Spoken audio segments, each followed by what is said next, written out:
नई Delhi railway station के platform number 13 और 14 पर शनिवार देर रात उस समय भगदड़ मच गई जब यात्रियों के बीच प्रयागराज जा रही 2 ट्रेनों के रद्द होने की अफवाह फैली। प्रयागराज की ट्रेन पकड़ने के लिए नई दिल्ली रेलवे स्टेशन पर यात्रियों की उमड़ी भारी भीड़ इतनी बेकाबू हो गई कि वो एक दूसरे पर चढ़ने लगे। दरअसल शनिवार रविवार की छुट्टी के चलते महाकुंभ में जाने के लिए हजारों श्रद्धालुओं की भीड़ स्टेशन पहुंचने पर अफरा तफरी मच गई। भीड़ को काबू करने के लिए पर्याप्त अमला न होने से हालात बेकाबू हो गए। भीड़ एक दूसरे पर चढ़ने लगी और देखते ही देखते हालात खराब हो गए। जो गिरा वो बस गिर ही गया, वो उठ नहीं सका और सैकड़ों की भीड़ उसके ऊपर से गुजरती चली गई। स्टेशन पर चारों तरफ चीख पुकार मच गई। किसी को कुछ समझ में नहीं आ रहा था।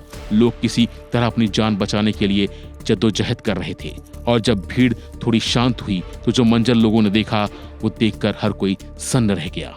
भीड़ अपने पीछे छोड़ गई थी बड़ी संख्या में सामान जो इधर उधर बिखरे हुए थे और कई लोगों की जिंदगी जो अब कभी वापस नहीं आएगी। लेकिन सवाल वही है कि अचानक ऐसा क्या हुआ कि देश की राजधानी के इतने हाईटेक रेलवे स्टेशन पर भगदड़ मच जाती है और 18 लोग की जान चली जाती है। तो चलिए कुछ पॉइंट के जरिए आपको बताते हैं कि उस समय ये हादसा कैसे और क्यों हुआ और लोगों की क्या राय है और क्या इसे टाला भी जा सकता था।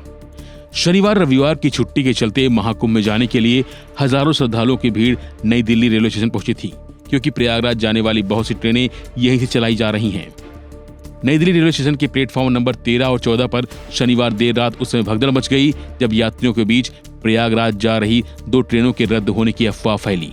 प्लेटफॉर्म नंबर 12 पर शिवगंगा एक्सप्रेस जा रही थी। गाड़ी के जाते ही सारी भीड़ प्लेटफॉर्म नंबर 14 और 15 पर आ गई। प्लेटफॉर्म भीड़ संभाल नहीं पाया और भगदड़ मच गई। भीड़ एक्सीलेटर और स्टेशन के दरवाजों की ओर भागी। इससे ओवरब्रिज एवं सीढ़ियों पर भीड़ बढ़ गई और ये हादसा हुआ। वहीं रेलवे प्रशासन का कहना है कि प्लेटफॉर्म नंबर 14 पर प्रयागराज एक्सप्रेस खड़ी थी। वहां भारी भीड़ जुटनी शुरू हो गई और लोग ट्रेन में घुसने की कोशिश करने लगे जिसकी वजह से यह हादसा हुआ। हादसे के बाद LNJP अस्पताल में 18 लोगों की मौत की पुष्टि की है और बताया कि कई लोग घायल हैं जिनका इलाज किया जा रहा है। रेलवे ने मृतक के परिजनों को 10 लाख रुपए, वहीं गंभीर रूप से घायल यात्रियों को 2.5 लाख रुपए और मामूली रूप से घायल यात्रियों को 1 लाख रुपए देने का ऐलान किया है। वैसे उत्तर प्रदेश के प्रयागराज में महाकुंभ मेले में श्रद्धालुओं का बड़ी संख्या में आना जारी है। 13 जनवरी से शुरू हुए और 26 फरवरी तक चलने वाले महाकुंभ मेले में अब तक 50 करोड़ से अधिक लोग त्रिवेणी संगम में पवित्र डुबकी लगा चुके हैं और ये लोग भी महाकुंभ का हिस्सा बनने जा रहे थे। लेकिन इस हादसे की वजह से कुछ लोग इस दुनिया को ही छोड़कर चले गए। इसलिए वन इंडिया आपसे अपील करता है कि आप इस तरह की भीड़ वाली जगहों पर किसी अफवाह में न आए जिससे इस तरह के हादसों को टाला जा सके। फिलहाल के लिए बस इतना ही। बाकी अपडेट के लिए बने रहिए वन इंडिया हिंदी के साथ।